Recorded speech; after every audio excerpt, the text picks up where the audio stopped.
They want a genocide and a Muslim and a minority-free country. You cannot discriminate on the basis of religion in this modern world. This situation has gone out of control. The police has failed, the government has failed. The whole Assam will protest for self-determination. People in Hong Kong are protesting, Chile are protesting, and they are not scared. We are not scared too. Thousands of Indian police were deployed across the country to break up protests against a controversial new citizenship law. India passed a bill allowing migrants from Afghanistan, Bangladesh and Pakistan to apply for Indian nationality, so long as they are not Muslims.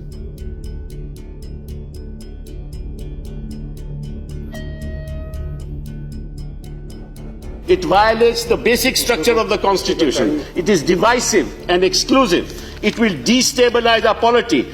It weakens the foundation of our culture, of our beliefs, of our ethos. Those who have no idea of India cannot protect the idea of India.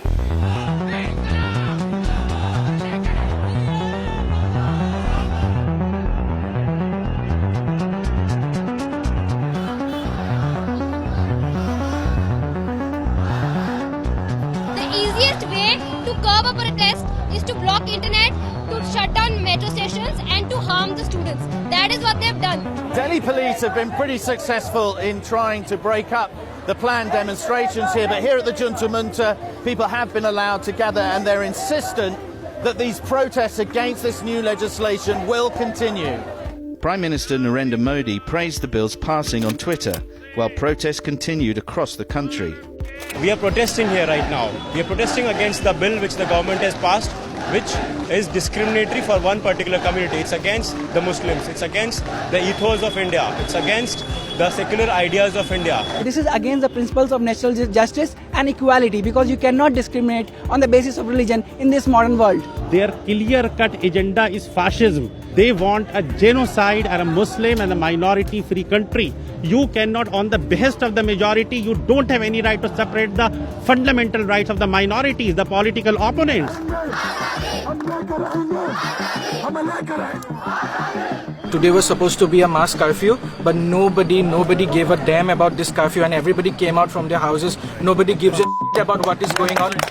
We, the local people, are protesting non-violently. We are non-violent protesters. We do not want violence. We do not want to stay as a minority in our very own state. We are Hindu. I am Hindu. I am an Assamese. We are not against Hindu. Before 1971, those came to Assam. We all are brothers and sisters. Whoever he is, Bengali, Marwari, Bihari, whoever he is, all are Assamese. We are staying together peacefully. But this cap is finishing our community, our unity.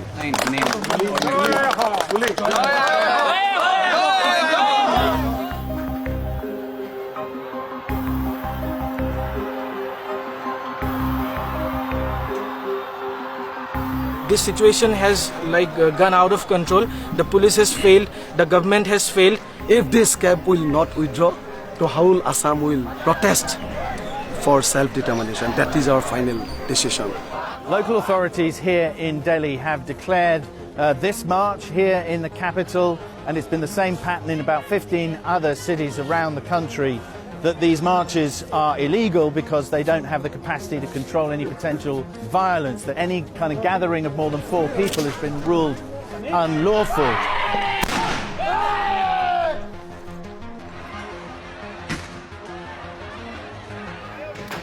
When the police came, we thought that at least now we are safe because the crowd ran away. But it came out totally opposite.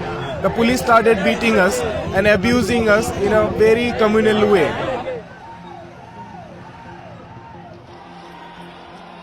Our only interest is to push them back and so that they get dispersed and the law and order is restored in the area. We have no issues with the university students. Many people took to social media to share instances of police brutality.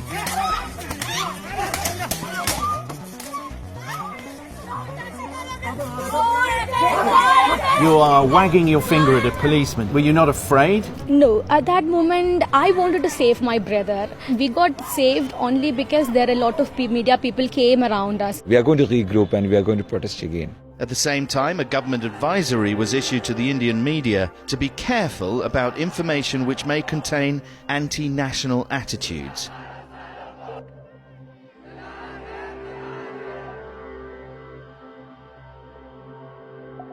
Protests are continuing in some cities, such as Delhi and Bangalore, while thousands have gathered in Mumbai. And some Bollywood actors and filmmakers are expected to join the demonstrations there. They are trying to make us minority in our own very state. No doubt we'll protest like anything. I just want to make it clear, nobody is scared. People in Hong Kong are protesting, Chile are protesting, and they are not scared. We are not scared too. Despite the loss of life and the damage to property, the protests have shown no signs of being quelled. All right, what's the definition of delicate? Raise your hand. All our students have spent some time in a refugee camp. So some of our students have seen war and never been in a school before. But kids are much more resilient and much more hopeful than adults. Coach Luma founded the Fugees Academies, the only school system for refugees in the United States. For her, creating a school where displaced children could thrive was very personal. My name is Luma Mofleh. I'm CEO and founder of the Fugees family, and I'm an immigrant from Jordan. My name is Minnie Driver. I am an actress, a singer, and I am an immigrant. I believe nothing is more American than its immigrants. So I'm teaming up with Great Big Story to celebrate those that have come here and left their mark.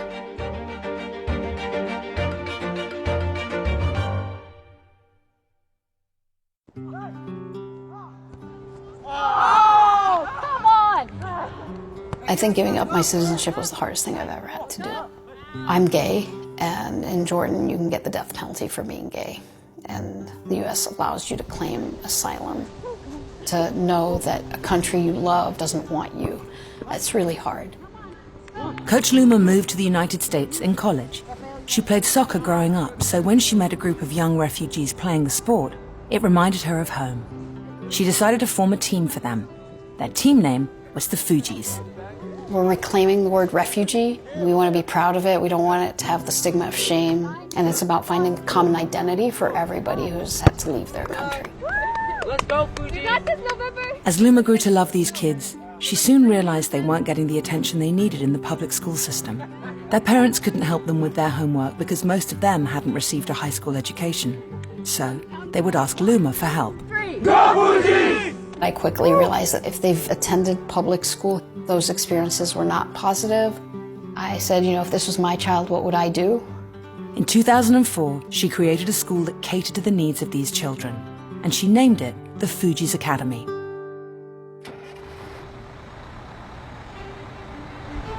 Luma recruited most of her students on the soccer field, and soon enough, news of the school spread. The Fugees Academies represent over 32 different ethnic groups. We can't do bilingual education because we'd have to have over 30 languages represented. The immersion approach works. I think it's actually easier to teach English to people who speak different languages because it's commonality. They're also surrounded by kids that have the same experience, and so they're not going to be made fun of if they don't know the language or if they have an accent. And the Fugees Academies take great pride in meeting the kids at their grade level, regardless of their age. Can you get out your study guides, please? In our 6th grade class, you'll see us teaching what would typically be taught in a kindergarten, 1st grade classroom. And then by 7th grade, it's 3rd and 4th grade, and then by 8th grade, they're catching up to grade level. Our standard is very high for them because we know what it takes to make it in this country. Luma's priority is to break the cycle of poverty for these families in the United States. We do really talk about the commonality of having to flee your country, and it's very powerful. And what we're going to see with their families and the generations after is going to be incredible.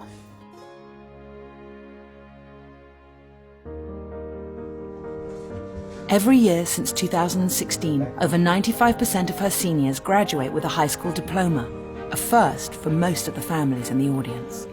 I think their graduation day is a symbol of America for all our families. In some ways, this might be the American dream. My name is Denha. I was born in Okyang, a refugee camp in Thailand. My name is Hara Hassan. Eventually, we'll be Dr. Hara Hassan. I'm the first in my family to finish elementary school, middle school, high school, and now attend college. I'm the first in my village to make it this far, and I'll keep on going.